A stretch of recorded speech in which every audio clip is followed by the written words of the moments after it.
आपने डेस्टिनी के बारे में बात करी जी। तो देखिए देयर 3 काइंड ऑफ डेस्टिनी, जी मेजरली 2 काइंड ऑफ डेस्टिनी बोल सकते हैं, 2 तरह की डेस्टिनी है। जी। One destiny is fixed and the another destiny is that is not fixed. जो डेस्टिनी फिक्स्ड है वो क्या है, आपको जब जिस घर में पैदा होना है आप होंगे, जो जी। आपके माँ बाप नियत कर दिए, पैदा आप कहीं हुए, पाला किसी को, जैसे भगवान पैदा कहीं हुए, पाला उनको किसी और ने, जी। है ना। तो आपका तो इज दैट डेस्टिनी? या okay, is fixed destiny, nobody can change. ठीक है। आपका बर्थ, हाँ आपकी शादी जब जिससे जितनी बार होनी है। अब शादी का मतलब, अब रिलेशनशिप भी है, अब आप 10 साल किसी के साथ में रह रहे हैं जी। तो वो पहले तो ये चीज होती नहीं थी, पहले तो हम बहुत सारी शादियां कर लेते थे ना, जी। तो वो शादियां ही हुई एक तरीके की। जी। लेकिन एक वो शादी जो वैदिक तरीके से हुई है, शास्त्रोक्त तरीके से हुई है, जिसमें पूरी जनता आपको जानती है, और किसी वजह से वो शादी नहीं टूटी, फिर दूसरी शादी भी हो जाती है। आजकल तो जैसे डिवोर्स काफी आम बात हो गई है। तो आपकी शादी जब जिससे जितनी बार, और आपकी डेथ जब जहां आनी है आके रहेगी। तो जन्म, मरण और परण। जन्म मतलब आपका बर्थ, परण मतलब आप जिसके साथ में परिणाए गए हैं, जिसके साथ आपकी शादी हुई है, और आपकी डेथ। जी। Nobody can change. ज्योतिष कभी आपको अंधविश्वासी नहीं बनाता। राइट। पहली चीज, ज्योतिष आपको सही डायरेक्शन के अंदर ज्यादा फोकस होकर काम करने की प्रेरणा देता है। बिल्कुल बिल्कुल। पहली बात। दूसरी बात ये, ज्योतिष आपको अपने आप को अपस्किल करने के लिए बोलता है। और तीसरी बात, सबसे ज्यादा जरूरी, वो आप में कॉन्फिडेंस देता है। बिल्कुल। वो आपको ये बताता है अगर 7.5 है, इसका मतलब दुनिया खत्म नहीं हो रही है। जी। 7.5 का मतलब है कि you better prepare your self, you have the planning ABC। अगर आपकी ये प्लानिंग नहीं चली तो दूसरा क्या आपके पास है? आपके पास ऑलरेडी प्लान B होना चाहिए, जी। और अगर वो भी नहीं चला तो प्लान C होना चाहिए। जी। We are born at a given moment in a given place, and like vintage years of wine, we have the qualities of the year and of the season of which we are born.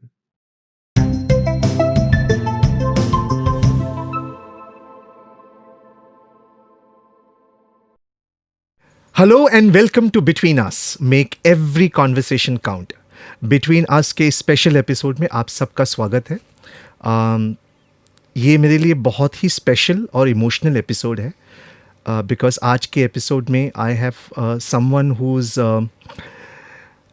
My coach, my mentor, my older brother, a father figure. और ये जो episode में आपके सामने आता हूँ और stories share करता हूँ, और मेरा खुद का जो सेल्फ ग्रोथ हुआ है वो आज के गेस्ट की वजह से है। उनका बहुत बड़ा हाथ है।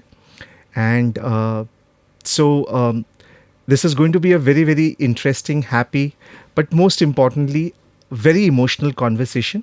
So if I do get a bit emotional, please bear with me. Girish ji, आप हमारे एपिसोड में आए, आभार। Thank you. ये एक जर्नी था जो मैंने कोविड में शुरू किया था, जहाँ पर मैंने पॉडकास्टिंग शुरू की थी, आप सब जानते हैं। और उसके बाद फिर मैं वापस अपने काम में चला गया। लेकिन मेरे मन में एक बात रह गई थी कि मैंने पॉडकास्टिंग शुरू क्यों की, क्योंकि मैंने आपसे एक बात सीखा है कि there are no coincidences in life, and what is meant to be is meant to be. So this is what is meant to be. You were supposed to be on my show, and you're appearing on a very special episode in the month of December. So वैसे तो मैं I know almost everything what you've shared with me about yourself, but for our audience, I would really want you to share that story about how you got into astrology. क्योंकि हमारे podcast में हम हमेशा कहते हैं शुरू से शुरुआत करते हैं। So let's begin from the beginning. Definitely हम कहानी से स्टार्ट करते हैं जी। तो मैं आपको एक बड़ी इंटरेस्टिंग कहानी बताता हूँ कि एस्ट्रोलॉजी के अंदर मेरा जो बिलीव है या मेरा बिलीफ है वो क्यों हुआ।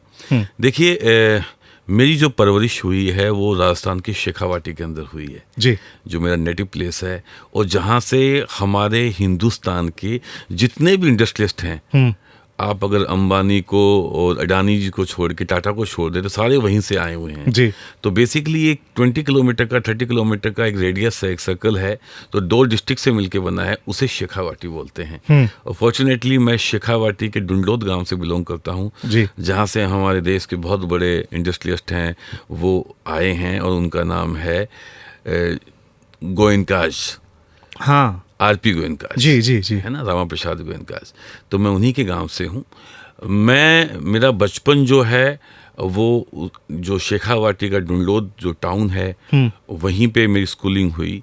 और हमारा जो परिवार है, चूंकि मैं एक पुरोहित, राजपुरोहित फैमिली से बिलोंग करता हूँ, तो मेरी मदर हैं वो दिल्ली से बिलोंग करती है।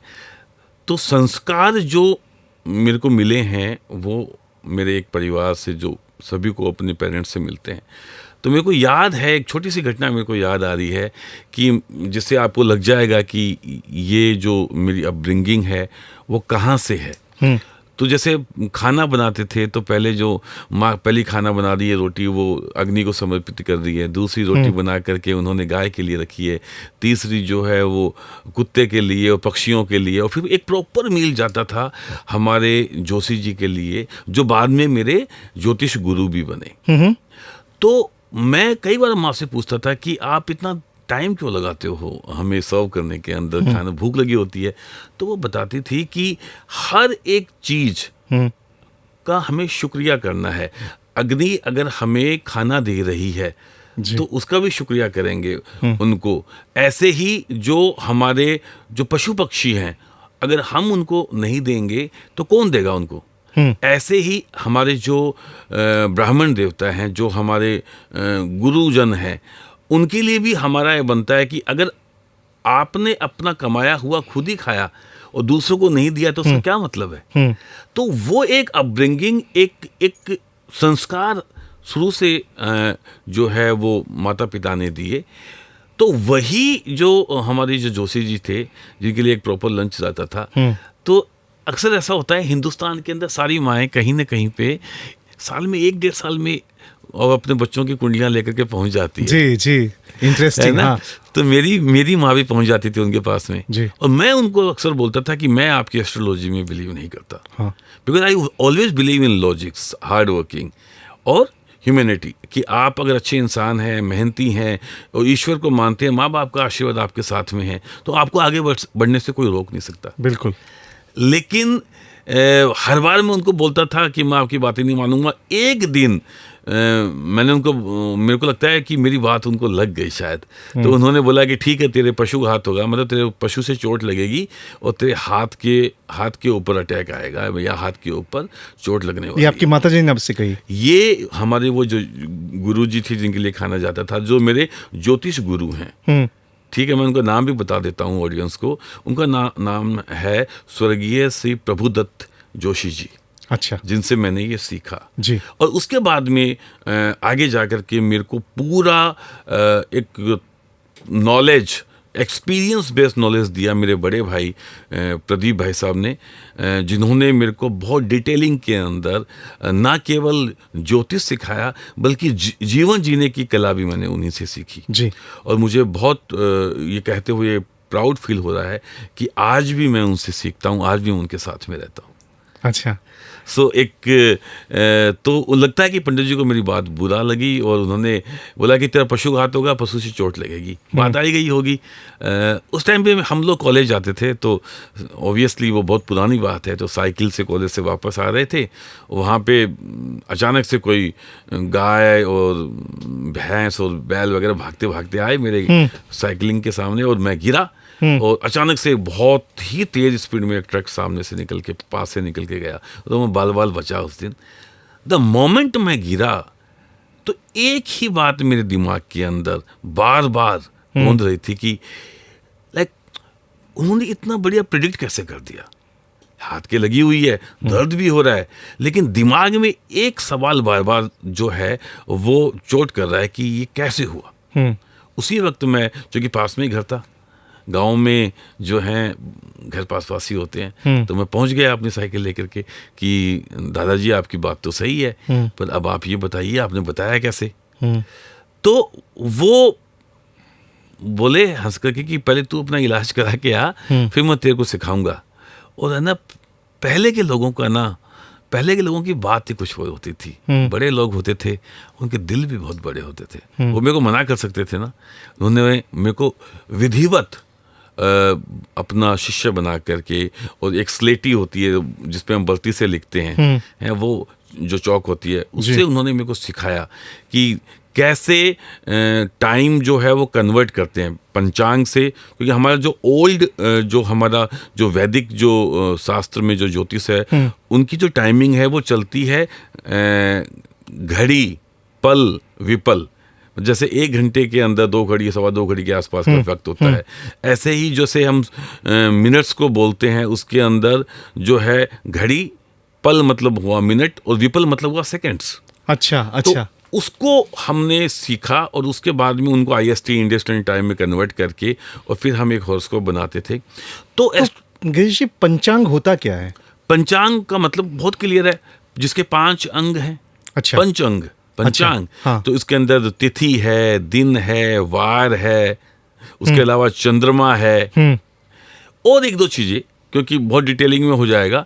लेकिन पंचांग का मतलब होता है कि 5 चीजों का तो हम बोलते हैं, लेकिन जैसे तिथि है, वार है, उस दिन का चंद्रमा है, उस दिन का जो योग है, जैसे हर दिन कुछ न कुछ योग, सिद्धि योग हैं, और नक्षत्र, हाँ, ठीक है, इन सब का एक सम्मिलित रूप से एक ही जगह पे जो आपको देखने के लिए जो पुस्तक मिल जाती है, हाँ, वो पंचांग है। और मुहूर्त जो है, हाँ, मुहूर्त इज द टाइमिंग, बेसिकली एक ऐसी टाइमिंग जिसके अंदर जो चीज आप करने जा रहे हैं। जैसे आपने सुना होगा कि शादी का मुहूर्त नहीं है अभी, है ना, देव सो गए हैं। तो इसका मतलब ये है कि शादी के लिए जो सबसे ज्यादा जरूरी जो प्लैनेट हम मानते हैं, वो मानते हैं बृहस्पति यानी जुपिटर, और वीनस, क्योंकि वो शुक्र जो है वो शादी के कारक हैं, वैवाहिक सुख के जी।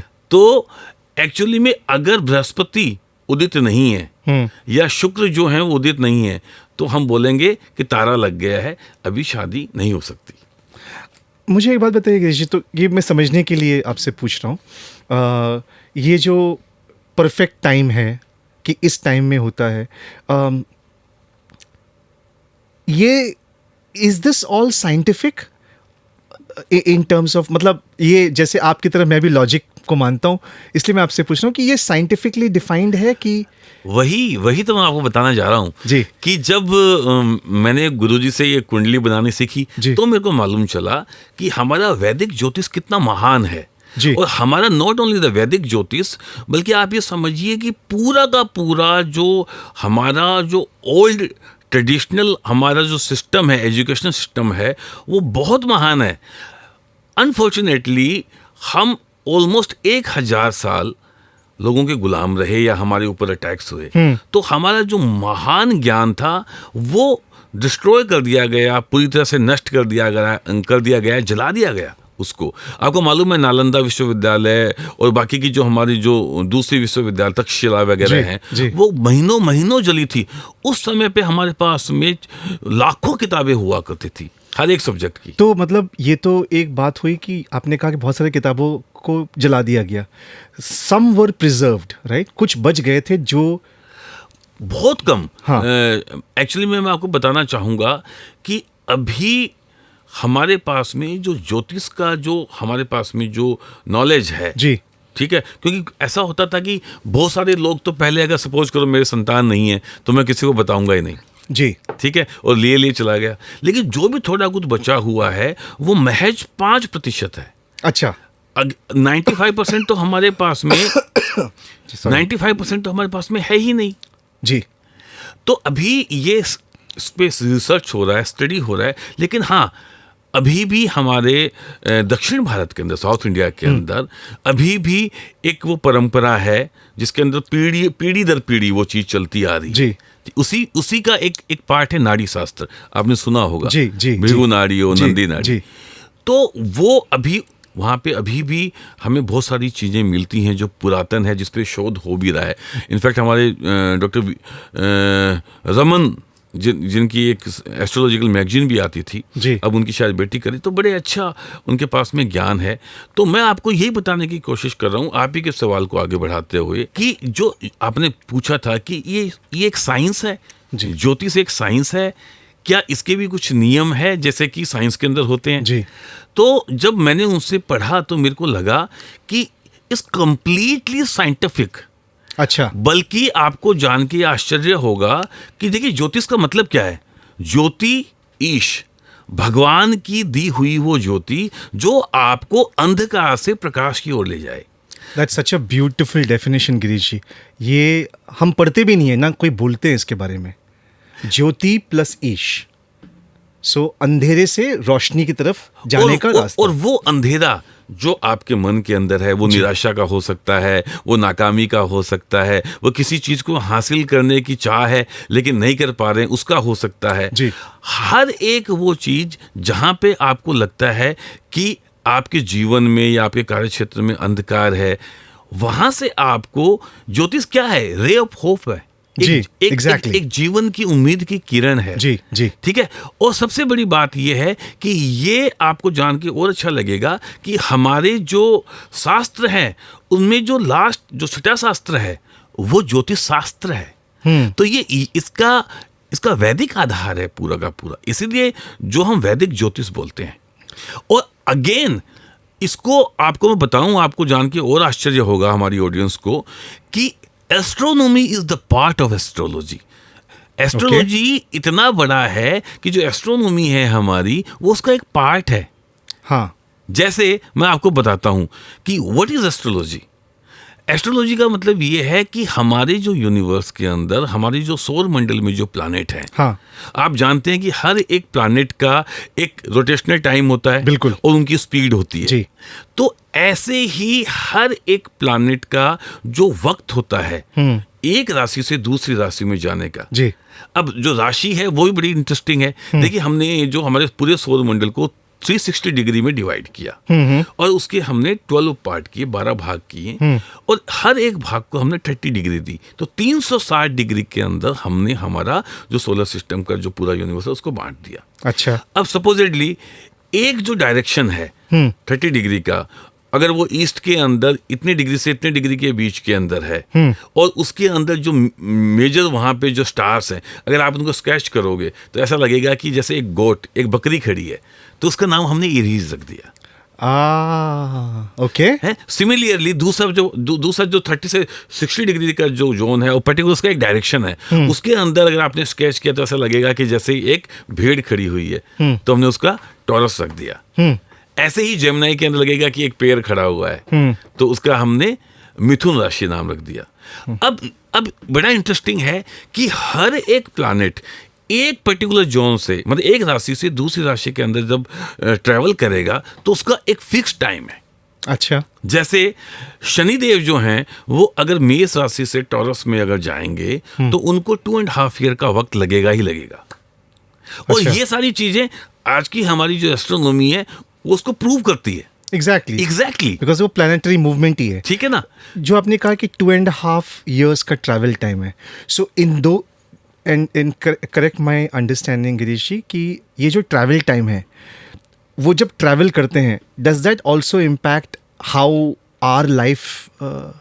डेफिनेटली देखिए, मैं आपको एक बड़ा इंटरेस्टिंग एक एग्जांपल भी दूंगा, लेकिन इससे पहले मैं आपको थोड़ा सा और उसको बता देता हूं।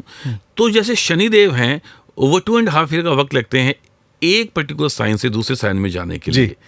तो इनका नाम भी ऐसे ही पड़ा, क्योंकि पहले हमारे यहाँ पे संस्कृत चलती थी, तो हमने उनको बोला शनहि शनहि चरह, अर्थात जो धीरे धीरे विचरण करता है।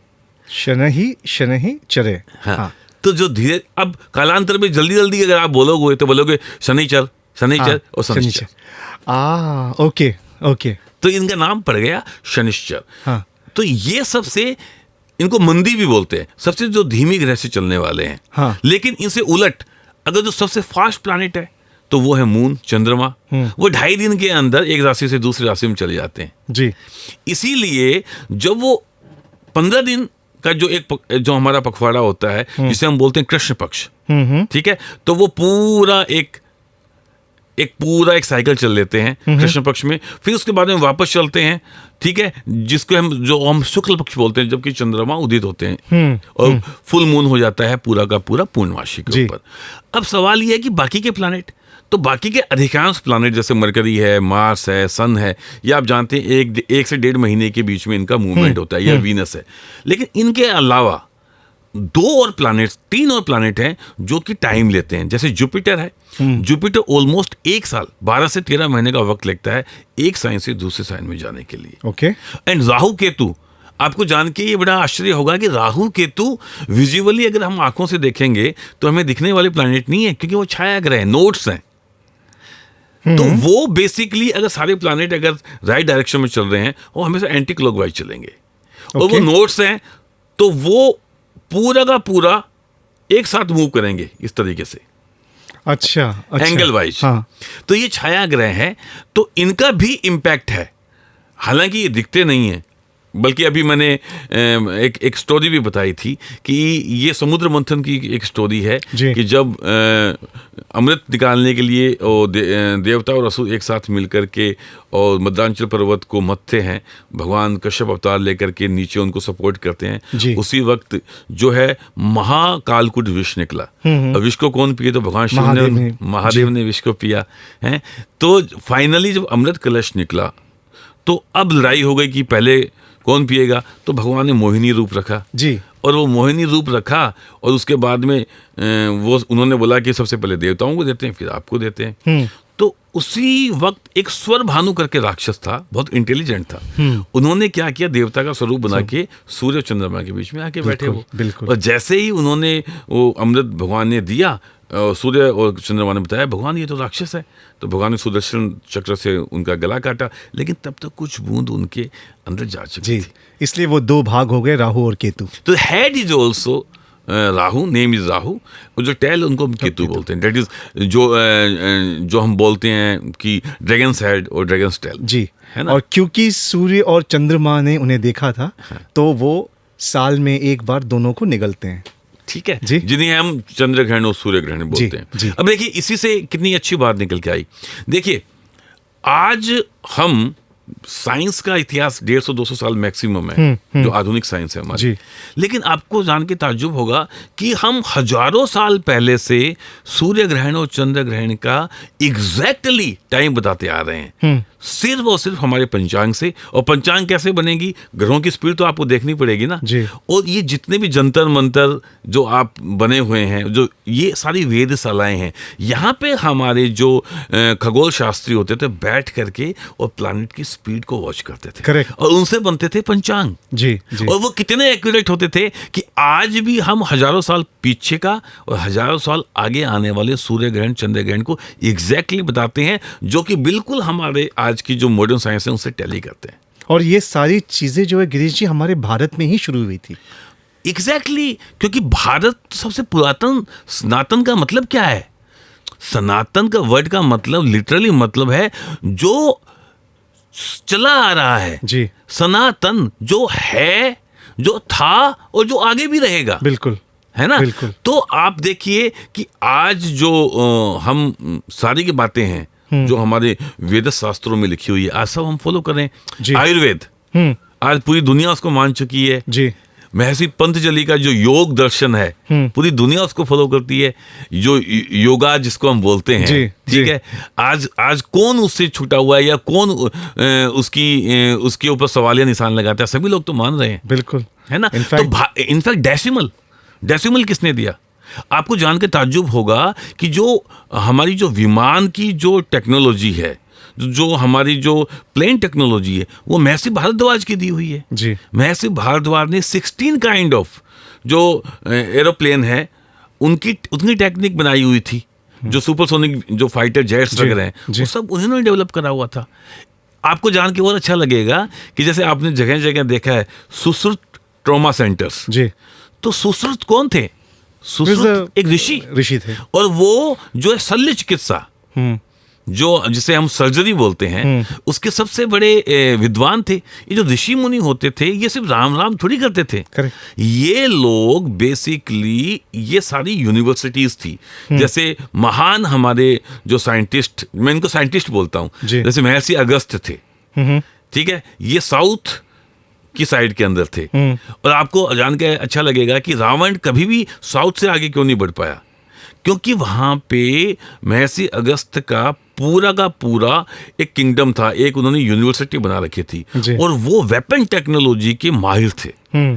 भगवान राम ने जब रावण का वध किया तो उन्हीं के दिए हुए बाण से किया। तो मिसाइल टेक्नोलॉजी के वो सबसे बड़े साइंटिस्ट थे, और जो भी राजा किंगडम उनको सपोर्ट करता था, उनको सब देते थे। जी। तो साउथ जो बचा हुआ था वो उनकी टेक्नोलॉजी से, इसलिए रावण को मालूम था कि यहाँ पे मैं कुछ नहीं कर पाऊंगा, क्योंकि इनके पास में एटम बम या परमाणु बम है। राइट। इधर नॉर्थ के अंदर विश्वामित्र थे, जिन्होंने भगवान राम को वो सारे का सारा नॉलेज ट्रांसफर किया। अगर आप रामायण पढ़ते हैं, तुलसीदास जी की रामचरितमानस या वाल्मीकि जी की रामायण, तो उसमें लिखा है कि हालांकि जो हमारे वशिष्ठ ऋषि थे, जी। उन्होंने सारी विद्याएं दे दी थी भगवान राम को, जी। लेकिन उसके बावजूद जब वो उनको लेकर के जाते हैं ताड़का वध के लिए, तो उनको स्नान करने के बाद में वो पूरा का पूरा जो परमाणु से और जो नॉलेज था, वो पूरा का पूरा नॉलेज दिया गया, उनको ट्रांसफर किया गया। और इसीलिए आपको ऐसा नहीं है कि वो जो धनुष भंग किया था, वो धनुष जो है कोई बहुत भारी था।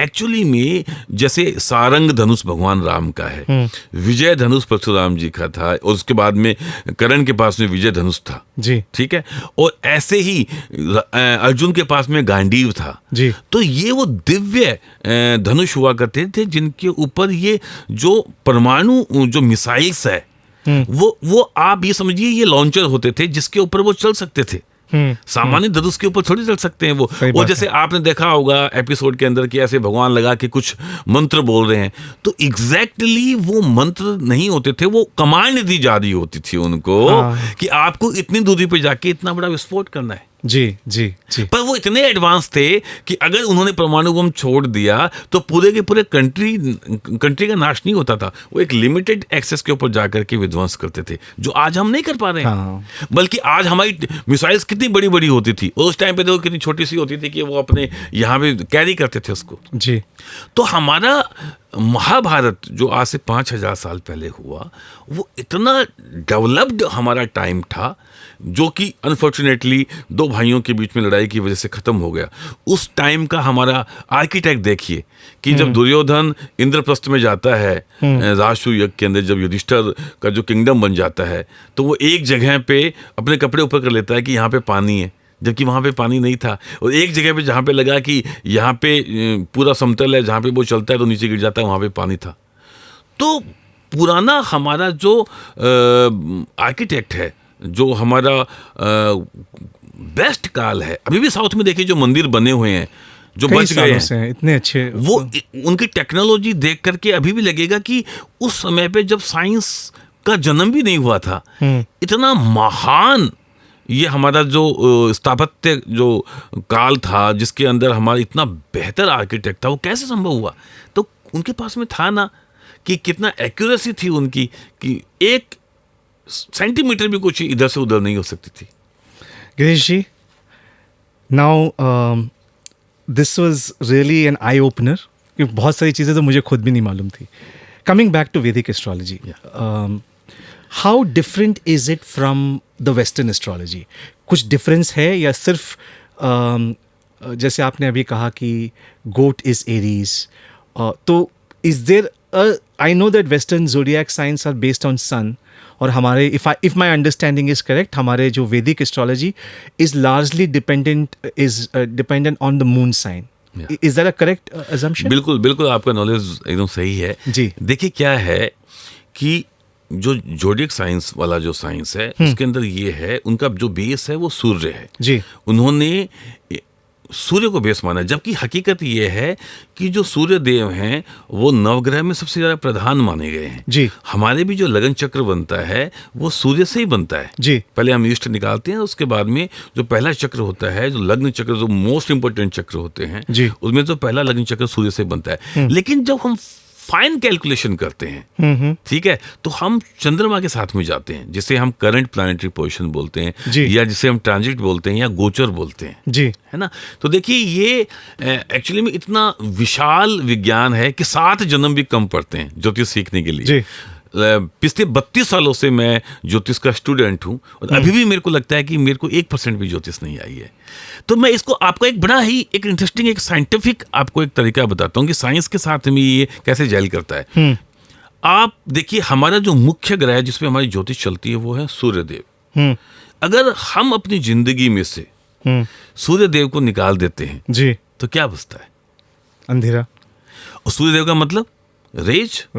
तो basically astrology is the game of planet की रेज एंड स्पीड, दैट्स जी। It and nothing. अब देखिए, सूर्य की किरण अगर हमारे जीवन का होना या ना होना बताता है तो बाकी के प्लैनेट्स की भी तो रेज आएंगी ना अर्थ के ऊपर। बिल्कुल बिल्कुल। चलो दूसरा प्लैनेट में लेता हूं, मून। चंद्रमा की रेज से क्या आते हैं? टाइड्स, बिल्कुल, शीतलता आती है ना।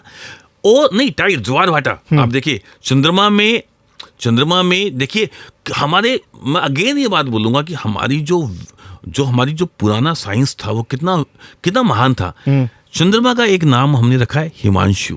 जी। हिम अंशु।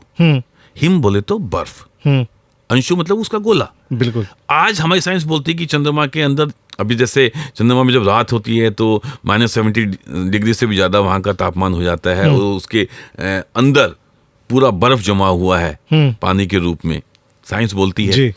तो अभी हमारी जो ह्यूमन बॉडी है उसके अंदर कितना वाटर है? More than 70%। तो चंद्रमा हमारी बॉडी के उस वाटर को रिप्रेजेंट करता है। और वाटर जो है, एक तरीके से देखा जाए, इमोशंस, सेंटिमेंट्स। तो चंद्रमा represents your sentiments, your emotions. True.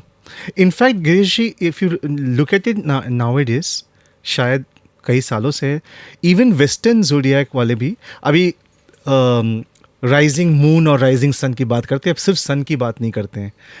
So is it the influence of वैदिक एस्ट्रोलॉजी, या वेस्टर्न एस्ट्रोलॉजी में भी मून का जिक्र होता था?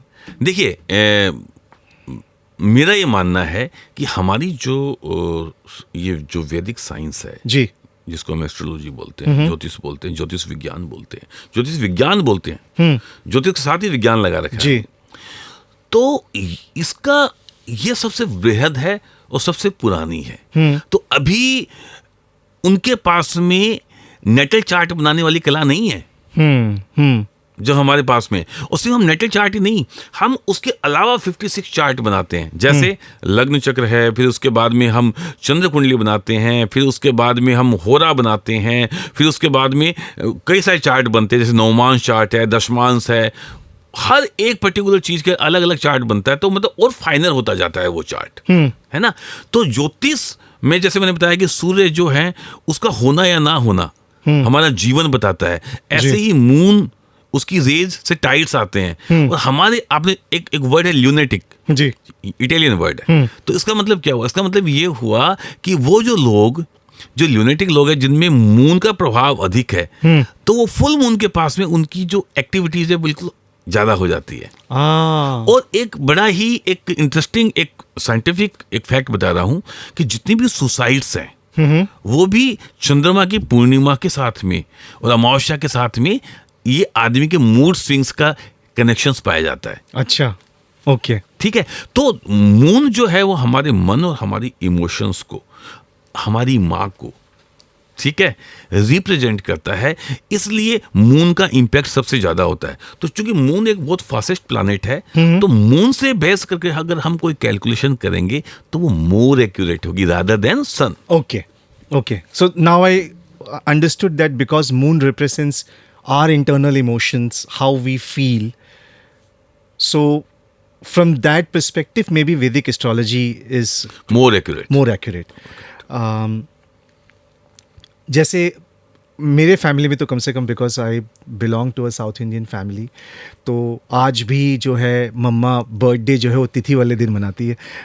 बर्थ डेट 4 सितंबर है, लेकिन हमारा बर्थडे कभी मम्मा 29 अगस्त को मनाती है, कभी 10th को। हम कभी समझ नहीं पाए थे इस बात को। That is a Hindu calendar, Yes. Very simple. हाँ. देखिए, मैंने आपको पहले भी बताया था कि हमारा जो एक मास होता है, जी. मंथ को हम हिंदी में मास बोलते हैं, जो हमारा एक मास होता है उसके अंदर हमने चंद्रमा के 2 मूवमेंट रखे हुए हैं। 15 डेज जो है वो कृष्ण पक्ष है, क्योंकि उसके अंदर डिक्रीजिंग मून होता है। अच्छा। अनदर 15 मून है जिसके अंदर मून बढ़ता है, that Rising is moon. Full moon. अच्छा। जो जिसमें घट रहा है उसको, वो उसमें अंधेरा आ रहा है, तो उसका नाम हमने क्या दे दिया, कृष्ण पक्ष। कृष्ण मतलब काला, ओके। डार्क जी। और जो जिसमें वो बढ़ रहा है उसको हमने बोल दिया शुक्ल, शुभ्रता देने वाला, चमकने वाला, जी। है ना। तो शुक्ल पक्ष को हमेशा वेटेज ज्यादा दिया जाता है शुभ कार्यों के लिए, कि शुक्ल। तो ये 1 से लेकर के 15 तक तिथियां हैं। तो Girish ji, your knowledge in this is unmatchable, ये मैं एंडोर्स करता हूँ, क्योंकि मैं आपको अपना पर्सनल एक्सपीरियंस बता सकता हूँ कि what I went through for a year and a half upon returning from the US, losing my father, to a journey of self discovery. और I can say this with absolute certainty that आपका guidance और साथ, मैं ये नहीं कहूँगा नहीं होता था, इसलिए today I sit before you as a story teller and a podcaster, and I will always be grateful to you for that. और आई थिंक ये जो आप करते हैं, this goes beyond Vedic astrology. आपके टाइटल में एक टर्मिनोलॉजी है, एस्ट्रो लाइफ कोच। और ये एपिसोड में, इसलिए इस एपिसोड में एक्चुअली मैं इस रोल को ज़्यादा डिस्कस इसलिए करना चाहता हूँ कि a year is coming to an end, और हम सब सेल्फ रिफ्लेक्शन के मोड में हैं। मैं भी हूँ और बहुत सारे लोग हैं, and I think not everyone may have had a great year, but that does not mean that they will not have a great year in 2024. इसका सबसे living proof मैं खुद हूँ, sitting in December 2022 where I was, and December 2023 where I am, that journey. और मुझे लगता है कि जब हम self reflection करते हैं, तो either we can become extremely negative or we can become very positive, or we can maintain a balance.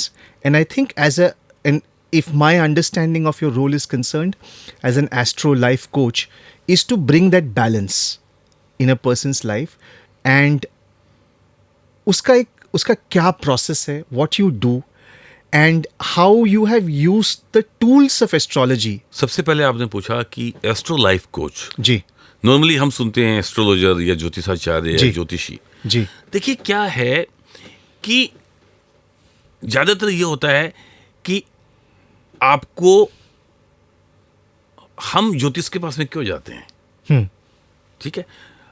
पूरा जीवन जो है हमारा, वो 3-4 फैक्टर्स के ऊपर घूमता है। बिल्कुल। एक होता है फियर, एक होता है अनसर्टेनिटी, कि क्या होगा आने वाले टाइम की उत्सुकता रहती है ना। एक होता है इनसिक्योरिटी, कि आज मेरे पास में ये चीज है, now I am holding A position of CEO, कल मेरे पास में होगी या नहीं होगी, जी ठीक है। और कहीं ना कहीं पे कि हमारे पास में धन कितना होगा, है ना। तो फियर, इनसिक्योरिटी, अनसर्टेनिटी, है ना। और उसके बाद में लोनलीनेस। जी यही मुख्य कारण है जो हर एक इंसान को कहीं ना कहीं पे डिस्टर्ब करता है। जी कोविड टाइम के अंदर ये जो अनसर्टेनिटी वाला और इनसिक्योरिटी वाली चीजें हैं और डर वाला है, बहुत ज्यादा माहौल था। लेकिन इससे पहले कंटिन्यूटी के अंदर बताऊंगा आपको कि ज्यादातर लोग ज्योतिष के पास में गए और वहां पे उन्होंने अपनी डेट ऑफ बर्थ, टाइमिंग और प्लेस दिया, जिससे कि कुंडली बनती है। कुंडली आजकल इजी हो गया है और एक्यूरेसी भी बहुत आ गई है, क्योंकि कंप्यूटर बनाते हैं। तो वो देख करके आपने उनसे 3-4-5 सवाल करे, उन्होंने आपके बारे में बता दिया, और आप वहाँ पे उनसे सुन करके आ जाते हैं। जी अब वो चीज होती है नहीं होती है, वो एक आगे की घटना है। लेकिन क्या ये एस्ट्रोलॉजी है? ये एस्ट्रोलॉजी नहीं है। प्रिडिक्शन तो एक छोटा सा पार्ट है एस्ट्रोलॉजी का। जी एक्चुअली में आपको जान के हैरानी होगी कि जो ज्योतिष है वो जीवन की एक कला है, आर्ट ऑफ लाइफ है। जी हमारे जो ऋषि मुनि जो हमारे जो वैज्ञानिक थे, उन्होंने ये कार्य एक ज्योतिषाचार्य को क्यों दिया? क्योंकि वो एक काउंसलर होता था। आप समझिए इस बात को। आज हम मैरिज की काउंसलिंग के लिए अलग आदमी के पास में जा रहे हैं, ठीक है। आज अगर हमारा बच्चा स्लो लर्नर था, किसी और के पास में जा रहे हैं। आज हम डिप्रेशन में हैं तो किसी और के पास में जा रहे हैं। पहले इन सब चीजों के लिए सिर्फ एक काउंसलर होता था जी, ज्योतिषाचार्य, वो होते थे ज्योतिषाचार्य जी। अब आप देखिए, वही एक आदमी आपको ये बता रहा है कि आपकी शादी कब होगी, वही आपको ये बता रहा है कि आपकी जॉब कब लगेगी जी। वही आपको ये बता रहा है आपके बच्चा कब होगा, वही आपको ये बता रहा है कि अभी जो आपको काम नहीं है या आप डिप्रेशन में हैं तो आप उसके लिए क्या कर सकते हैं या वो टाइम कब आने वाला है। तो एक आदमी मल्टीपल चीजों के जवाब दे रहा है। जी जी ठीक है, लेकिन कैसे? क्योंकि वो जो कुंडली में आपको जो चार्ट बनता है, अब चार्ट क्या है? जब भी कोई बच्चा पैदा होता है तो आकाश में उस टाइम पे उन ग्रहों का स्क्रीनशॉट है। That is your natal chart. जैसे आज अगर हम बात करें इस समय की, जब हम ये फोरकास्ट कर रहे हैं, इस समय अगर आज यहाँ पे गुड़गांव में कोई बच्चा पैदा होता है तो आकाश में तो हर एक प्लैनेट पर्टिकुलर एक, जैसे मैंने बताया कि एक राशि के अंदर है ही, तो वो जो प्लैनेट, कई बार ऐसा होता है कि एक राशि में 2 प्लैनेट 3 प्लैनेट भी होते हैं जी, और उनकी सबकी रेंज आ रही है। किसी की 90 डिग्री से आ रही है, किसी की 120 डिग्री से आ रही है, कोई अर्थ के नीचे भी तो है जी, कोई की इधर से आ रही है। तो जिस डिग्री से जो रेज उस वक्त उस स्थान पे जहाँ पे वो बच्चा पैदा हो रहा है जो गिरेगी, वो सारा का सारा हमने स्क्रीनशॉट ले लिया, जो हम कैलकुलेट करके बना लेते हैं। और उन ग्रहों की रेज का जो अगर सीधी पड़ रही है, जैसे सपोज करो आज जुपिटर की रेज उस पर 90 डिग्री से पड़ रही है जी, तो उस बच्चे पे जुपिटर का प्रभाव ज्यादा हो जाएगा। ओके। अब जैसे अभी नासा की एक रिसेंट स्टडी आई है, पहले वो नहीं मानते थे, अभी वो कह रहे हैं कि 16% इफेक्ट और इम्पैक्ट जरूर पड़ेगा प्लैनेट की रेज का। किसका? जुपिटर का। और वो जड़ और चेतन, मतलब वो जो हम जिंदा मनुष्य पशु पक्षी हैं उन पे तो पड़ेगा, जो पर्वत है, पहाड़ हैं, झरने हैं, उन पे भी पड़ेगा। क्योंकि आप जानते हैं हर एक प्लैनेट में बहुत सारी गैसेस हैं, बहुत सारी मिनरल्स हैं, तो उनका इम्पैक्ट तो आएगा ही ना। बिल्कुल बिल्कुल भाई अगर सूरज की रेस से हमारा होना है ना होना है, चंद्रमा से हमारा मन मस्तिष्क आत्मा, ठीक है, और पानी से जुड़ा हुआ है, ठीक है, तो बाकी के प्लैनेट्स की रेस भी कुछ ना कुछ तो इम्पैक्ट डालेगी। बिल्कुल। तो जब बच्चा पैदा होता है तो जिस डिग्री से जो रेज आ रही होती है, अकॉर्डिंगली ही उसका शरीर बनता है, अकॉर्डिंगली उसका बिहेवियर पैटर्न होता है, अकॉर्डिंगली उसका सोच का दायरा बनता है। ओके, ये मैं समझ गया कि इस रेस की वजह से एक बच्चे का पर्सनैलिटी डेवलप होता है। But that does not mean Girish ji कि आगे चल के मान लीजिए कुछ पर्सनैलिटी ऐसे हैं जो सही नहीं है, समाज के दायरे या उनके नियमों के हिसाब से नहीं है, but if the person works on it, gets the right kind of support, तो वो बिहेवियरल पैटर्न्स चेंज भी तो हो सकते हैं ना। वही वो है। अब इसका आगे का सवाल बताता हूं। जैसे क्या हुआ कि हमारी एस्ट्रोलॉजी के अंदर या ज्योतिष शास्त्र के अंदर हर एक प्लैनेट बहुत सारी चीजों को रिप्रेजेंट करता है। जी जी। जैसे मार्स है वो माइंड्स को रिप्रेजेंट करता है, मार्स है वो ब्लड को रिप्रेजेंट करता है, मार्स है वो प्रॉपर्टी को रिप्रेजेंट करता है, आर्मी को रिप्रेजेंट करता है, पुलिस को रिप्रेजेंट करता है। ठीक है, अब देखिए एक बहुत ही बढ़िया एग्जांपल दे रहा हूं कि मैंने बताया कि मार्स ब्लड को भी रिप्रेजेंट करता है। ठीक है जी। तो जो आर्मी में जो बंदा है वो गोलीबारी करेगा तो रक्त बहाएगा या अपना खुद का रक्त बहेगा, रक्त इन्वॉल्व हुआ है। मार्स इज ए वॉरियर, तो सेनापति है वो देवताओं का, तो उसका काम वही हुआ, फ्रंट पे जाके लड़ाई करने का। तो आप जितने भी आर्मी वाले लोग हैं, पुलिस के लोग हैं, उनमें देखिएगा उनका मार्स बढ़िया होगा। ऐसे ही जितने भी अच्छे जो हमारे स्पोर्ट्स के अंदर हमारे खिलाड़ी हैं उनका मार्स अच्छा होगा। लेकिन बात जब खून की आती है तो खून के साथ में जो रोज का काम होता है वो होता है हमारे सर्जरी वाले, हमारे सर्जन का। हाँ ठीक है जी। वो रोज चाकू चलाते हैं जी। अगर यही राहु के साथ में या मार्स की पोजीशन खराब है तो एक आदमी और है जो चाकू चलाता है, जो किलर होते हैं, हाँ ठीक है, वो भी खून बहा रहे हैं जी, और रोज बहा रहे हैं, चाकू मार के बहा रहे हैं या गोली मार के बहा रहे हैं, और एक और किसी इंसान को बचाने के लिए बहा रहे हैं। तो डिपेंड कि आपका कुंडली में मार्स कैसा है। कुंडली में मार्स कैसा है is one point definitely Girish, but at the same time हमारा जो सर्कमस्टेंस है, जो हमारा एनवायरनमेंट है, वो भी will definitely play a role. हाँ, वो करेगा। देखिए, जब आपकी एक फिक्स कुंडली बन जाती है, जी, ठीक है, जैसे आपकी कुंडली में जुपिटर अच्छे हैं, हाँ। तो हमें समझ में आता है कि इनका जो नॉलेज है, ये पढ़ाई के लिए बहुत जिज्ञासु रहेंगे, या इनका एकेडमिक बैकग्राउंड है वो बहुत अच्छा होगा। वो अगर बहुत ज़्यादा बढ़िया है तो वो जुडिशरी से जुड़ सकते हैं। अगर मून के साथ में उनका ब्लेंड बन रहा है, तो गजकेसरी योग बन रहा है, तो वो अपने फील्ड के अंदर एक्सीलेंट करने वाले हैं। बट फिर भी उसे पढ़ाई करना पड़ेगा, उसे नॉलेज सीख करना पड़ेगा, तभी वो अपने स्किल सेट्स को यूटिलाइज कर देखिए, पाएगा। एक चीज़ आप मान लीजिए, जी, मैं आपको ये क्लियर कर दूं कि ज्योतिष का मतलब ये नहीं है कि आप काम करना बंद कर दो। बिल्कुल। ज्योतिष का मतलब यही है कि आपको काम करना है, लेकिन कौन से डायरेक्शन में करना है, ये बात आपको बताएगा। जी। जैसे आपने लाइफ कोच की बात करी, तो ज्योतिष ने प्रेडिक्शन दे दी, लेकिन लाइफ कोच क्या करता है? लाइफ कोच, जैसे इस वक्त अगर आपको जुपिटर की महादशा है, अब वो तो 16 साल की होती है, जी, तो 16 साल अगर किसी का जुपिटर खराब है तो वो बैठ थोड़ी जाएगा, जी, ठीक है। Correct. या हमने बोल दिया कि उपाय करने से ये हो जाएगा, तो हो जाएगा क्या? वो जुपिटर के जो बेसिक टेस्ट्स है, जो उसके गुण धर्म है, जी, वो आपके अंदर हैं। तो एक लाइफ कोच क्या करता है, वो आपको पूरा पढ़ लेता है। जी। वो आपके अंदर आपकी स्ट्रेंथ और आपकी वीकनेस से सबसे भली भांति परिचित होता है। जी, a life coach. Life coach, हाँ। तो वो क्या करता है, वो ये देखता है कि आप कहाँ पे इस पीरियड में डिसीजन मेकिंग में गलती कर सकते हैं। जी, वो ये देखता है कि ये आदमी यहाँ पे लैग कर रहा है, क्योंकि हर आदमी को ग्रोथ चाहिए, जी, ठीक है, किसी को करियर ग्रोथ चाहिए, किसी को स्पिरिचुअल ग्रोथ चाहिए। तो उसके लिए वो आपको आपकी सक्सेस जर्नी में आपके साथ साथ चलता है, जी, वो आपको गाइड करता है। लेकिन अगेन, चलना आपको है, मेहनत आपको करना है। मैं आपको बोलूंगा कि अगर आपको सीईओ बनना है तो 9 to 5 की जॉब में आप नहीं बन सकते।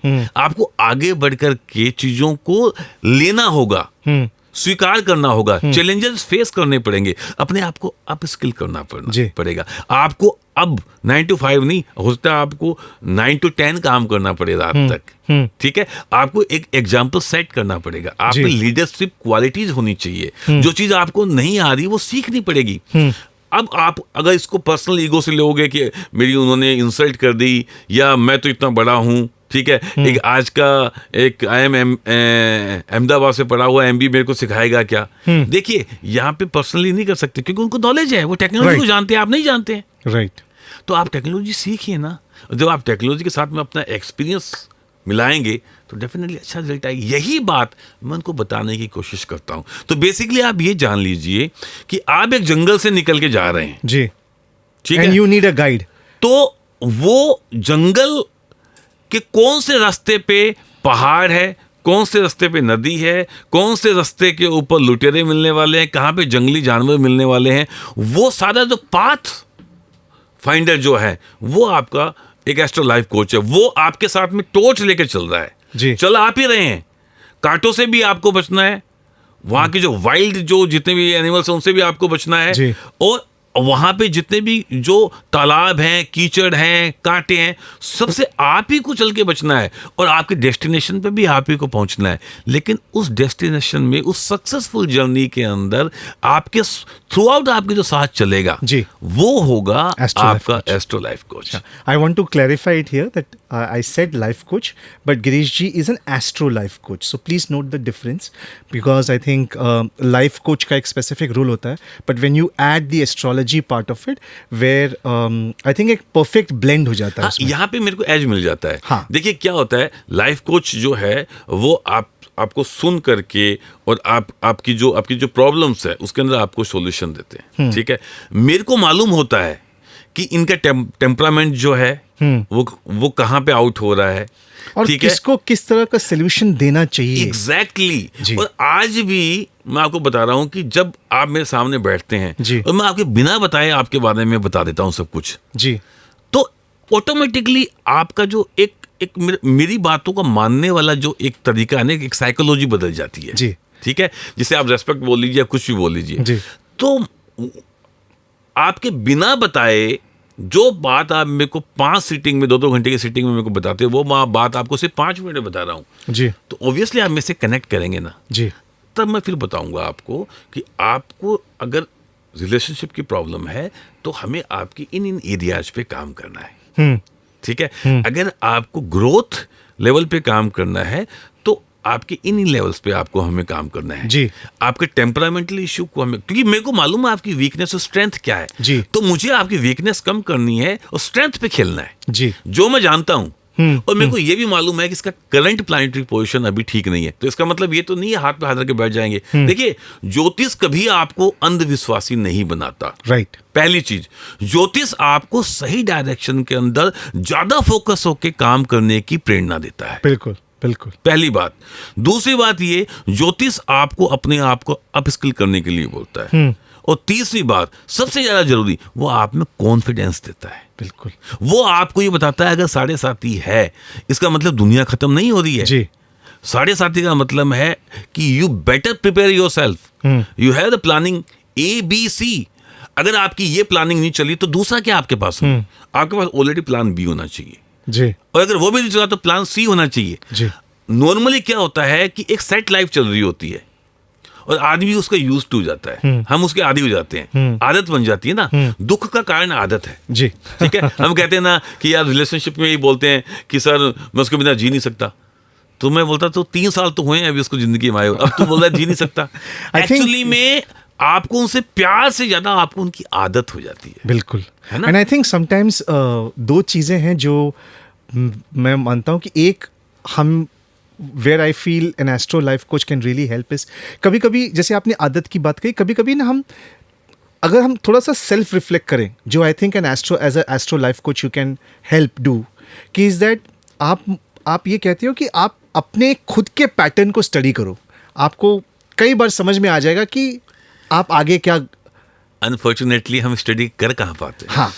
क्योंकि वो तभी कर पाते हो जी। जब आप उससे डिस्कनेक्ट होते हो। करेक्ट। डिस्कनेक्ट कहाँ होते हैं? हम तो उस पर्टिकुलर, या तो हम पास्ट में जी रहे होते हैं, जी, ठीक है, या जो हमारे पास में नहीं है। मैंने बताया ना कि हमारा दुख क्या है, फियर, कि मैं इसको खो ना दूं, खो दिया है तो मैं उसको वापस कैसे प्राप्त करूं। जी, ठीक है, तो ये आपको समझने की जरूरी है कि आपका जो फोकस, जी, वही जो चला गया है वो तो चला गया है ना। राइट। अब अगर आपको उसको वापस से प्राप्त करना है तो उसके लिए भी तो यू हैव द पॉलिसी ना, कुछ होना चाहिए ना आपके पास में। कोई भी ज्योतिषी या कोई भी पंडित या कोई भी आदमी जो हीलर है, वो आपको उस पर्टिकुलर चीज को खाली कहने से थोड़ी मिल जाएगी। वो you have a proper planning ना जी, and you have to be in the present and self realization. बिल्कुल। तो एक एस्ट्रो लाइफ कोच आपको सेल्फ रियलाइजेशन कराता है, बिल्कुल। सबसे ज्यादा जरूरी। और मेरा ये मानना है कि जब इंसान अपने आप को समझ जाता है तो वो 70% कामयाब हो जाता है। Absolutely. क्योंकि मैं समझता हूं कि मेरे अंदर कमियां क्या है, मेरे को आगे बढ़ने के लिए मेरे को कौन सा रास्ता चुनना है। जी। तो फिर करना क्या है? खाली मेरे को आपको अलाइन ही करना है ना, आपकी माइंड बॉडी सोल को अलाइन करना है। और जब ये अलाइन हो गया तो आप सक्सेसफुल है। आई थिंक जैसे ये बात मैं हमेशा कहता हूँ कि ये जो हम यूनिवर्स की बात करते हैं वो हमारे अंदर है। You are happy from within, it will radiate outside. You are sad from within, it will radiate from outside. You are jealous, you are angry, you are bitter, ये सब के सब आपके अंदर का लेकिन ऑब्स्टेकल्स कहाँ पे है? यहाँ पे। बिल्कुल, it's all in the mind. और ये माइंड जो है यही ब्रह्मांड है जी, है ना। तो इसको समझने के लिए आपको बेहद जरूरी है कि कोई ऐसा व्यक्ति आपके पास में हो जो आपके मुश्किल टाइम पे आपको लगे कि वो आपको जज नहीं कर रहा है। राइट, दैट्स मतलब the whole idea of talking to someone. हम किसी ऐसे थर्ड पर्सन से इसलिए बात करना चाहते हैं क्योंकि अगर हम अपनों से बात करें, they always come with that pre conceive notion. तो दिस इज वेयर। अब देखिए मेरे पास में कितने आप जानते हैं, जी। आपको मालूम है जितने भी सेलिब्रिटीज हैं, जी। ठीक है, और जितने भी बड़े बड़े सीईओज हैं और जी। ये देश के जितने पॉलिटिशियंस हैं हमारे, बल्कि सभी लोग, समाज के सभी वर्ग के लोग, क्योंकि मैं ऑलमोस्ट लास्ट 3 डेकेड से इसमें इन्वॉल्व हूँ। जैसे मैंने आपको बताया कि मैं क्लास 10th 11th के अंदर इसको नहीं मानने वालों में से था, फिर इसको मैं मानने लगा, जी। फिर धीरे धीरे मैंने इसको जाना, और जानने के बाद में फिर मैंने, आपको बड़ा सुन के सरप्राइज होगा कि जब 1989 में मैं दिल्ली आया, ठीक है, तो पहले तो यही होता है कि आप नए नए सीख रहे हो, तो है ना, आप लोगों को ये दिखाते हो कि भाई आपको कुछ आता है। आप कॉलेज के अंदर बैठे हो, सारी गर्ल्स आपके पास में, आप किसी का भी हाथ देख करके देखने लग जाते हो, हैं, तो आपको कोई बैरियर नहीं है, इंप्रेशन है आपका बढ़ाने के लिए। लेकिन बहुत जल्दी आप जब इस महान विज्ञान के अंदर जाते हैं तो आपको साक्षात्कार होता है कि ये कितना कितना वास्ट है। तो आपको सरप्राइज होगा कि जब मैं 89 में दिल्ली आया तो यहाँ से मेरा दायरा बढ़ा और मैं लोगों से मिलना शुरू हुआ। उसके बाद में मैंने ऐसे कम से कम 400-500 लोगों की मैं हॉरोस्कोप बनाता था खुद, और हॉरोस्कोप बना करके उनके सारे इवेंट नोट करता था, पर्सनल इवेंट, कि इनकी शादी कब हुई, पहली जॉब कब लगी, इनके बच्चे कब हुए, इनके रिलेशनशिप में ब्रेक कब आया, इनकी पहली गाड़ी कब आई। और आपको जान के बड़ा अच्छा लगेगा कि आज से 30 साल पहले जी, जिन लोगों की मैंने शादी करवाई थी इन्वॉल्व होकर के एस्ट्रोलॉजिकली, आज मैं उनके बच्चों की भी शादी करवा रहा हूँ। तो उनकी पूरी एक लाइफ जर्नी के अंदर मैं उनके साथ में चला हूँ। जी, तो वो एक ट्रस्ट जो है वो बिल्ट होता है, और इसलिए आज वो कभी भी रात को, जैसे मेरे ज्यादातर जो मेरे दोस्त हैं वो यूएस हैं, आपको किसी भी वक्त कोई फोन करते हो और आप फोन उठा भी लेते हो। उठा के मैं आज भी बता रहा हूँ, एक्चुअली में रिलेशनशिप की आजकल बहुत प्रॉब्लम्स हो गई हैं जी, तो लोग बहुत डिप्रेशन में हैं।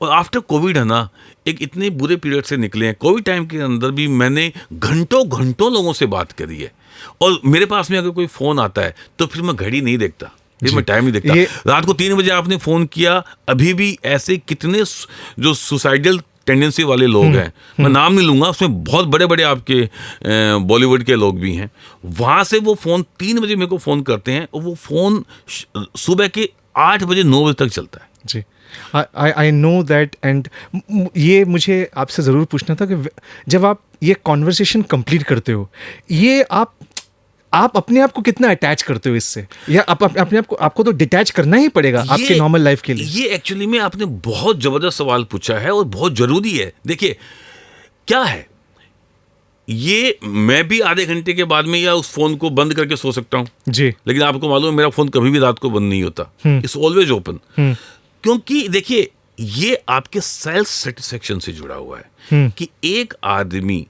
सुसाइड्स की थ्योरी ये है कि कितना भी इंटेलिजेंट आदमी क्यों ना हो, उसकी जीवन में सिर्फ 1 से 2 मिनट का एक टाइम आता है जिसके अंदर वो अपने जीवन को खत्म कर लेता है। बिल्कुल। और उसी वक्त अगर आपने उसका वो टाइम निकाल दिया, When the person is strong for life. आप देखिए मैंने बताया ना कि astrology is rays of hope, जीवन जीने की शैली तो है ही, और जीवन की उम्मीद की किरण भी तो है। बिल्कुल। तो उसी वक्त आपने उनको बोल दिया कि नहीं, आज तेरा वक्त नहीं है, just because of that terminology की राहु दशा के अंदर मंगल का अंतर्दशा चल रहा है, कि राहु में मून चल रहा है, इसलिए यू आर सो डिप्रेस्ड। लेकिन अभी तो 15 सितंबर के बाद में सूर्य आने वाला है, या आपकी दशाएं चेंज होने वाली है, उसके बाद में तो आप रॉक करने वाले हैं। तो 15 दिन आप अपने आप को नहीं रोक सकते क्या? अगर आपने 10 महीने इतने तकलीफ आई तो 15 दिन की तो बात है। तो वो 15 दिन अगर आपने 15 दिन की या 1 महीने की या 5 महीने की आस में अगर वो आपने वो टाइम निकाल दिया, एंड ड्यूरिंग द टाइम मैं उनको प्रिपेयर करता हूँ फिर जी, कि अब हमें ये करना है, अब हमें ये करना है, अब हमें ये करना है। और जो आपके साइंटिफिकली एक अप्रोच होती है, ठीक है, तो वो मंजिल तो आपको मिलेगी ना। बिल्कुल बिल्कुल। क्योंकि आपके जो फ्लॉज होते हैं, आपकी जो कमियां होती हैं, उन कमियों को जान करके आपको एक रेमेडी के रूप में कोई चीज दी जा रही है, तो आप वहां पे जाते हैं, उसी वक्त वो आपका टाइमिंग फैक्टर भी आ जाता है और आप हिट हो जाते हैं। अब बहुत सारे ऐसे एक्टर्स हैं जो एक टाइम के बाद में, क्योंकि देखिए क्या होता है कि एज एक ऐसी चीज है जो हर किसी इंसान की लाइफ में आती है। तो आज आप बहुत पॉपुलर हैं, ठीक है, लेकिन एक ऐसा लीन पीरियड आता है जिसके अंदर आपको कोई, देखिए जब आप लाइमलाइट में होते हैं ना, तो आपको उसकी आदत पड़ जाती है। जी। आप जहाँ जाते हैं वहाँ पे आपको वीवीआईपी ट्रीटमेंट मिलता है, आप पे हजारों फ्लैशेस आपके साथ एक साथ पड़ते हैं, और फिर जब वो चीज़ें, वो एक पीरियड आता है तब आपको कोई पूछता भी नहीं है, तो आप सोचिए आप कितने डिप्रेशन में होते हो। राइट। लेकिन मैं उनको बताता हूँ कि नहीं, जिंदगी यहाँ खत्म नहीं हुई है, आपकी आर्ट तो आपके अंदर है ना जी। और आप क्या, आपको एक आर्टिस्ट को क्या चाहिए? एक आर्टिस्ट को चाहिए लोगों की दाद, लोग उनके काम पे तालियां बजाएं, उनको असली में वही चाहिए। राइट। ठीक है, तो आज थैंकफुली मैं उनको बोलता हूँ कि क्या हुआ, अगर हम फिल्म वर्ल्ड में नहीं चल रहे हैं तो आपकी एक्टिंग तो कोई आपसे लेके नहीं गया ना। बिल्कुल। अब थैंकफुली अब तो इतने प्लेटफॉर्म आ गए, OTT आ गया है, तो उसके बाद में ऐसा बहुत बार हुआ है कि एक पर्टिकुलर मॉडल में वो नहीं चले हैं तो दूसरे मॉडल में वो हिट हुए हैं। ऐसे बहुत सारे एग्जांपल्स हैं। बिल्कुल। And this is not just for an artist और for any Anyone, profession anyone, and in anyone. Life in general. देखिए, मैं आपको बता रहा हूँ कि ज़्यादातर क्या होता है कि जैसे मेरे पास में कोई कॉल आता है कि सर हम इस एज ग्रुप में हैं और हमारी ग्रोथ रुक गई है। ठीक है, हमने यहाँ पे 15 साल काम किया है, पहले हमारी तरक्की बहुत अच्छी हो रही थी, पिछले 3 साल से हम आगे नहीं बढ़ पा रहे हैं। ठीक है, तो अब हमारी दशा देखिए, हमारे कार सिर्फ दोस्त बताया, किसी ने बोला हमारे साढ़े साथी चल रही है।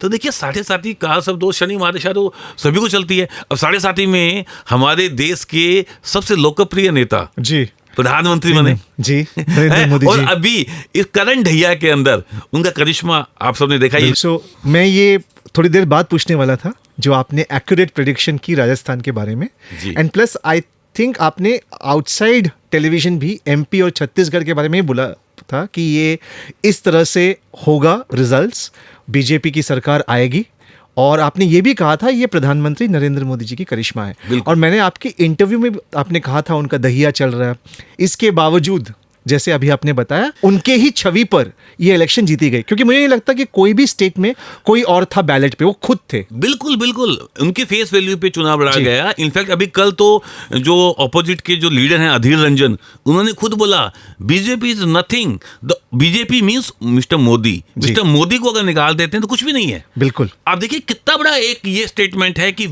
नेता विपक्ष प्रतिपक्ष ये बोल रहे हैं कि एक व्यक्ति का करिश्मा, और ये करिश्मा मोदी जी का अगर हम डीपली एनालाइज करें, उनके व्यक्तित्व का, उनकी हार्ड वर्किंग का, उनकी इंटेलिजेंस का, उनकी इन्वॉल्वमेंट का, उनका लोकप्रिय नेता बनने का, जी। और आप देखिए वो कहाँ से आए हैं।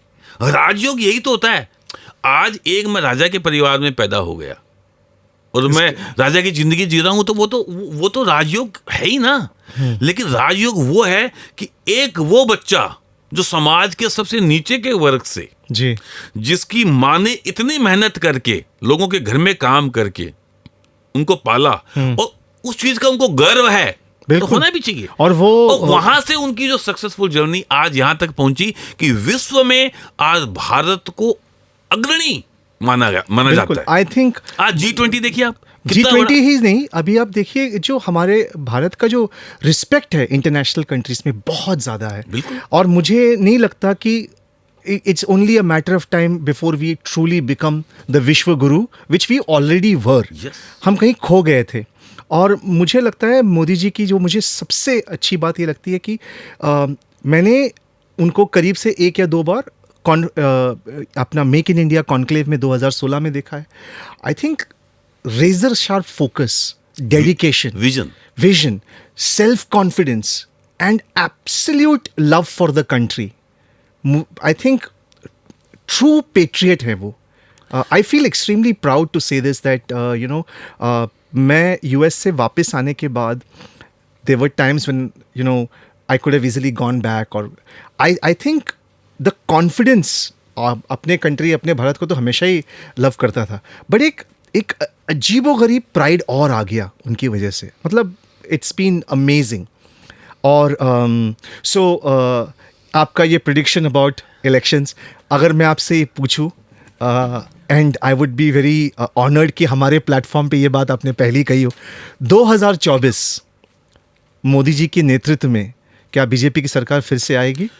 मैं आपको बता रहा हूं 2024 नहीं, टिल 2028 जी जब तक उनकी मंगल की महादशा है, जी वो भारत को इतना आगे लेके जाएंगे कि हमें और आपको फक्र होगा कि हम भारतवासी हैं और हम मोदी जी के राज में हैं। जी। क्योंकि देखिए क्या होता है, यहाँ पे मैं अब इंडिविजुअल मोदी जी से हट करके एक कुंडली पे आता हूँ। जी किसी भी कुंडली के अंदर जो मुख्य चीज निर्धारित होती है वो लग्नेश होता है। जी। लग्नेश का मतलब जब आप पैदा हुए थे तो कुंडली का जो 12 भाव होते हैं, ये बड़ी इंटरेस्टिंग है कि हर एक भाव बहुत सारी बातों को बताता है। जी जैसे मैं बहुत जल्दी से बता देता हूँ कि जो पहला भाव होता है वो बताता है आपके बारे में, आप कैसे हो, आपकी कद काठी कैसी है, आपकी सोच कैसी है, हैं? आपकी आपकी आपकी फिजिक कैसी है। अच्छा सेकंड हाउस बताता है आपकी एक आंख के बारे में और आपकी स्पीकिंग, आपकी स्पीच, आपकी वाक पटुता के बारे में, आप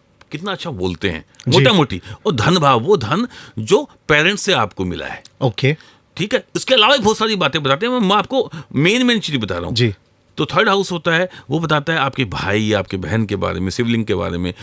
उसके अलावा आप हाउ डेयरिंग यू आर, आपका पराक्रम भाव बोलते हैं उसको। जी ठीक है।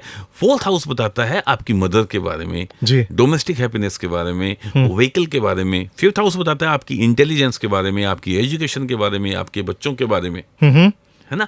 उसके अलावा तो सिक्स्थ हाउस होता है, वो बताता है आपके एनिमीज के बारे में, कॉन्स्पिरेसी, आपके खिलाफ जो षड्यंत्र होते हैं उसके बारे में, जहर, पॉइजन। ठीक है, तो ये अशुभ भाव एक तरीके से हो गया। और इसको बोलते हैं रिपु और रोग स्थान। रिपु बोलते हैं दुश्मन को, ठीक है, और रोग तो आप जानते ही हैं। हेल्थ। हाँ, हेल्थ, डिजीज।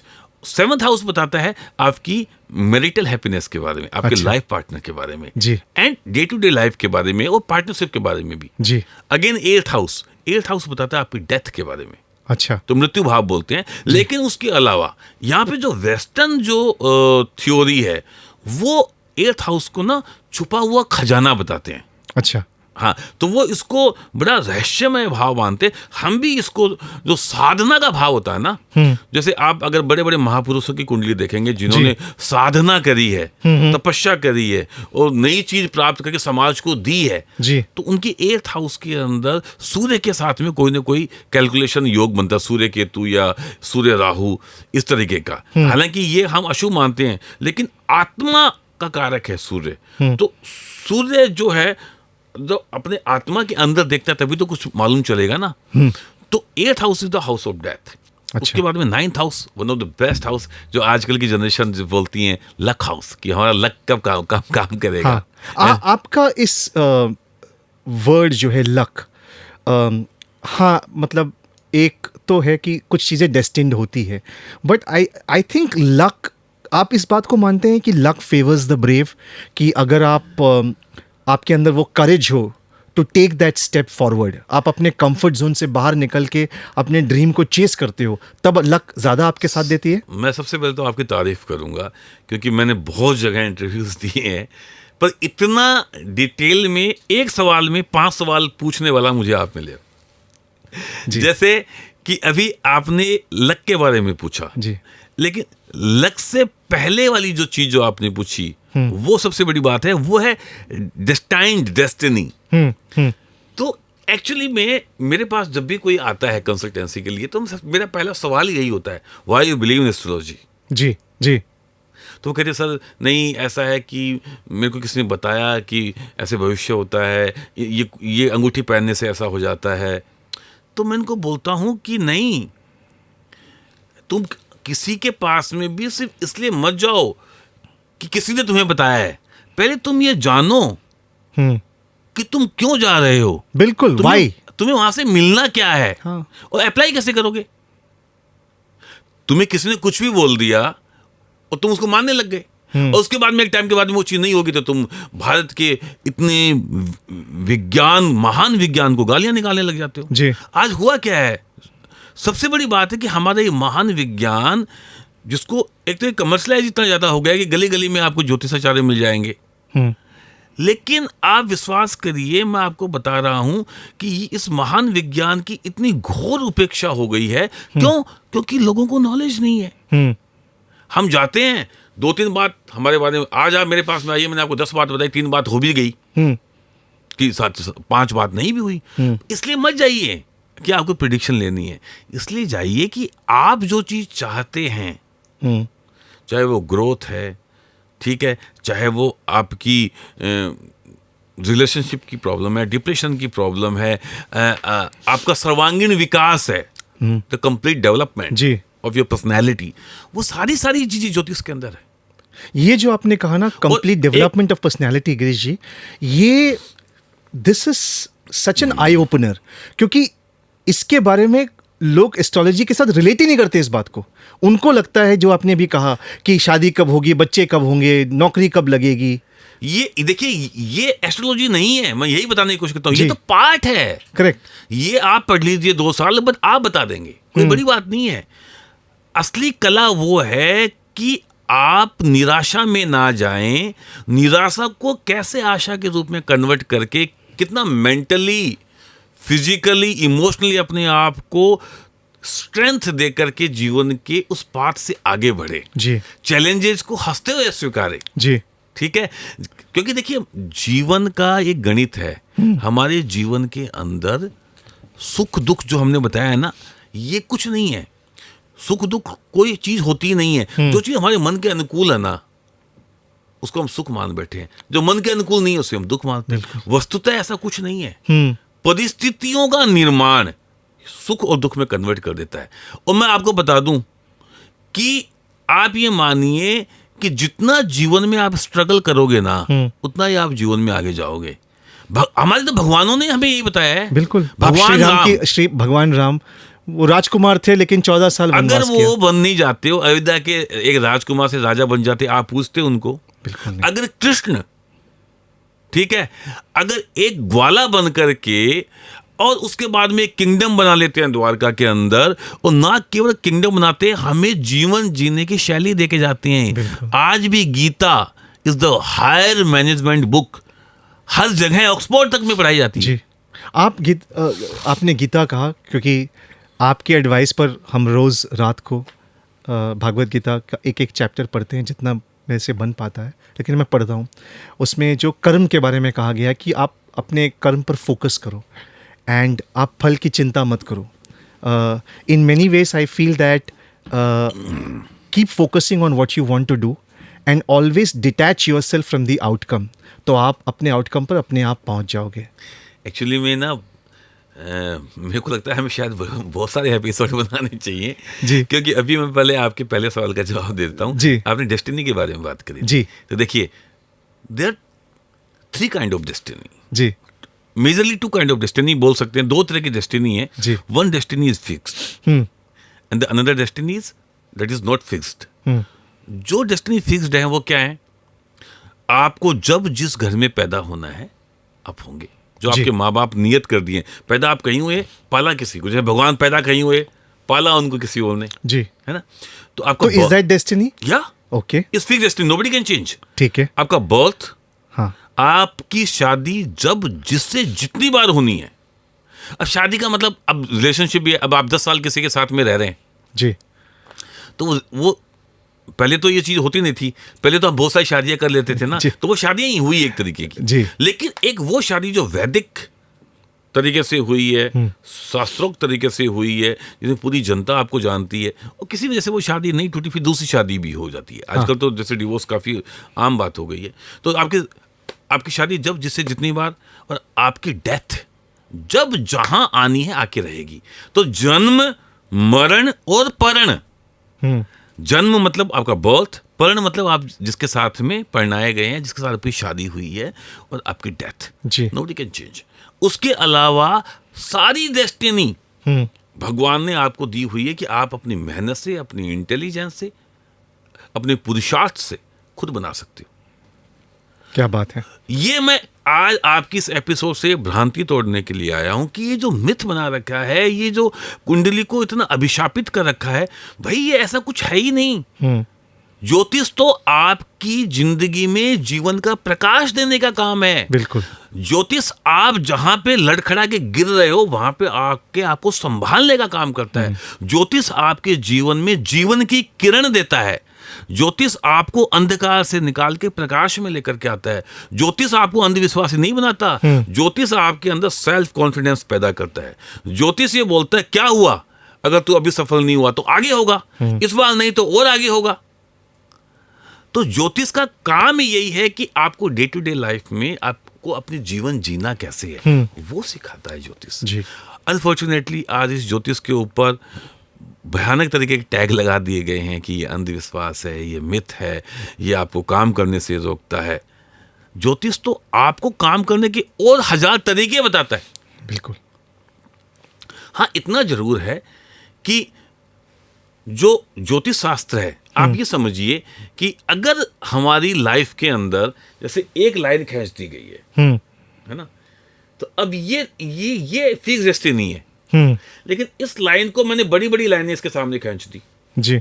और ये लाइन छोटी हो गई, तो ये लाइन खींचने का काम मैंने किया ना, ये लाइन चेंज नहीं हुई है, लेकिन हमने अपने हार्ड वर्किंग से, अपने मेहनत से इस लाइन को छोटा कर दिया है। जो हमारे लक की लाइन नहीं थी, या ये कह रही कि ये हमारा जीवन का ये नेगेटिव पार्ट था, इसको हमने अपने हार्ड वर्किंग से क्या कर दिया, छोटा कर दिया। और इस लाइन को हमने बिना काम करे कि हाय हम कुछ नहीं कर पाएंगे लाइफ के अंदर, छोटी छोटी लाइनें बना दी, तो हमने इसको बड़ा भी कर दिया।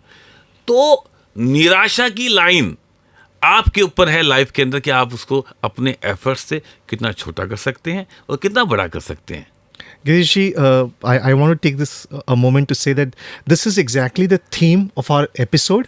और ये हमारे इस महीने का भी थीम तो यही था कि many people may not have had a great year or not are having a good time right now, but that does not mean कि आगे चल के आप सक्सेसफुल नहीं हो सकते या आपकी ये टाइम बदल नहीं सकती। अगर आप अपने आप पर विश्वास रखते हैं, you have the right kind of guide, you have the right kind of focus, and you believe in yourself, you will be able to achieve anything you want. बिल्कुल, you are right.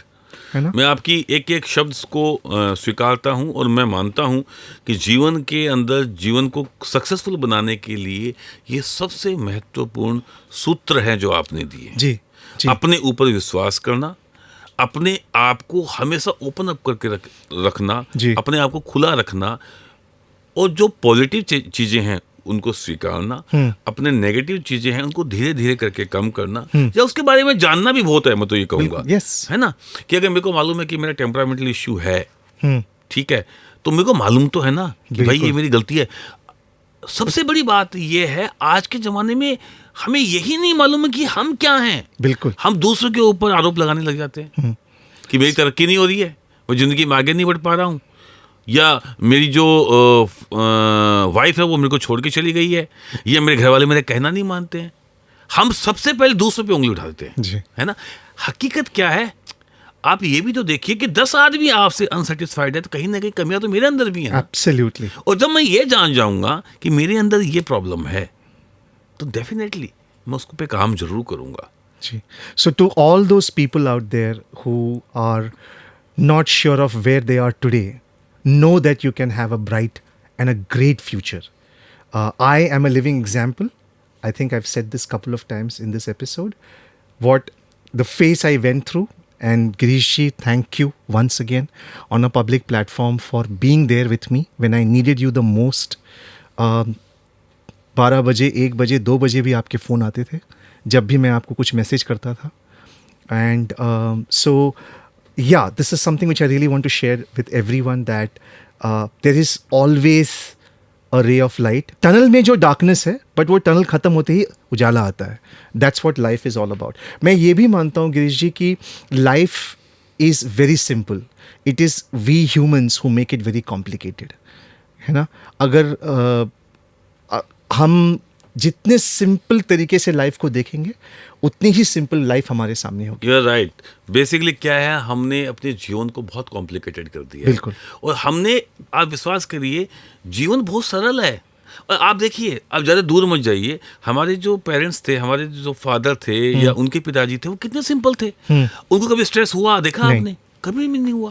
अगर हुआ भी है तो उन्होंने लिया ही नहीं. उनको मालूम है कि भाई एक हद तक मेरा काम एफर्ट करने का है. और मैं बल्कि आपके इस एपिसोड से आज के जो हमारे यूथ है उनको ये एक मैसेज भी देना चाहता हूँ कि देखिए, हुआ क्या है कि आज का जो यूथ है ना, वो एक कल्चर में जी रहा है जिसको मैंने नाम दिया एटीएम कल्चर। ठीक है, क्योंकि अभी क्या हो रहा है कि जैसे हमें कोई भी चीज चाहिए तो हमने गूगल किया, फट से हमें मालूम चल गया। हमें ऑर्डर देना है, हमने स्विगी पे या कहीं पे भी हमने ऑर्डर किया, अमेजोन पे ऑर्डर किया, वो चीज़ हमारे पास में पहुंच जाती है 10 मिनट में, 15 मिनट के अंदर। जी। जिंदगी ऐसा है, जिंदगी ऐसी नहीं है, जिंदगी ऐसे नहीं चलती। जिंदगी में आपको इन्वेस्ट करना पड़ता है, रिलेशनशिप में आपको इन्वेस्ट करना पड़ता है ना। तो हर चीज ऐसा नहीं है कि आपने यहाँ कार्ड स्वाइप किया वहां पे आपको चीज मिल गई। रिलेशनशिप की और जीवन की बात आई तो वहां पे आपको इन्वेस्ट करना पड़ेगा। जब आप इन्वेस्ट करेंगे तो उसमें टाइम लगेगा, और जब टाइम लगेगा तो वो चीज उसके बाद में मिलेगी, उसके लिए आपको सब्र चाहिए। आज क्या है, आज सबसे बड़ी बात है कि आपके पास में आप टेक्निकली बहुत साउंड है, ये एक अच्छी बात है। हार्ड वर्किंग है आज का युवा, उसके पास में टैलेंट है, वो इंटेलिजेंट है, ठीक है, उसमें आगे बढ़ने की भूख है जी। कोई चीज उसके पास में नहीं है तो वो है पेशेंस, है ना। तो पेशेंस की जरूरत है, क्योंकि जहां पे आपको धैर्य की आवश्यकता है वहां पे आपको रखना पड़ेगा। जल्दीबाजी करके आपको कुछ नहीं मिलने वाला, क्योंकि कुछ चीजें समय के साथ ही होती है। बिल्कुल, वो जो कहते हैं ना कि श्रद्धा और सबूरी, faith and patience will take you places. Self-care, self-realization, self-reflection is what is the need of the hour. चलिए कुछ इंटरेस्टिंग और बातें करते हैं। 2024 आप कैसे देखते हैं फ्रॉम अ वर्ल्ड पर्सपेक्टिव, कैसे देखते हैं भारत के लिए, एंड अगर थोड़ा सा अलग अलग राशियों के लिए कैसा रहेगा बताएंगे तो बहुत अच्छा रहेगा। 2024 मोदी जी के नेतृत्व में क्या बीजेपी की सरकार फिर से आएगी? मैं आपको बता रहा हूं 2024 नहीं, टिल 2028 जी जब तक उनकी मंगल की महादशा है जी। वो भारत को इतना आगे लेके जाएंगे कि हमें और आपको फक्र होगा कि हम भारतवासी हैं और हम मोदी जी के राज में हैं। स्टमक का जरूर ध्यान रखिए, क्योंकि मेष राशि वालों को स्टमक की प्रॉब्लम हो सकती है, तो अपना जो डाइट है उसके ऊपर आपको ज़्यादा ध्यान देने की जरूरत है। ओवरऑल 2024 हर तरीके से मेष राशि के लिए बढ़िया है, अगर वो अपने खर्चों पे कंट्रोल करने की कला सीख जाए तो। ओके। दूसरी बात करेंगे हम वृषभ राशि की जी। और वृषभ राशि के लिए स्थिति थोड़ी सी मैं कहूँगा कि अब बेटर होने जाने वाली है, क्योंकि अभी वृषभ राशि का कुछ समय एक साल से ज़्यादा बढ़िया नहीं है। अगर वो जॉब में है तो वो बहुत एफर्ट कर रहे हैं, लेकिन उसके अकॉर्डिंगली उनकी ग्रोथ नहीं हो रही है। ऐसे ही रिलेशनशिप में भी उनको बहुत प्रॉब्लम्स आ रही हैं। तो अप्रैल के बाद में, अप्रैल मई में उनके साथ में जो फाइनेंशियल जो ग्रोथ है उनमें स्टेबिलिटी आना शुरू होगी और उनको लगेगा कि वो सही डायरेक्शन के अंदर जा रहे हैं। And thank you for listening to this episode of the Between Us podcast. This podcast was recorded at Ferris Wheel Studios in Gurgaon. The Between Us podcast uploads episodes weekly, and we'll see you next time.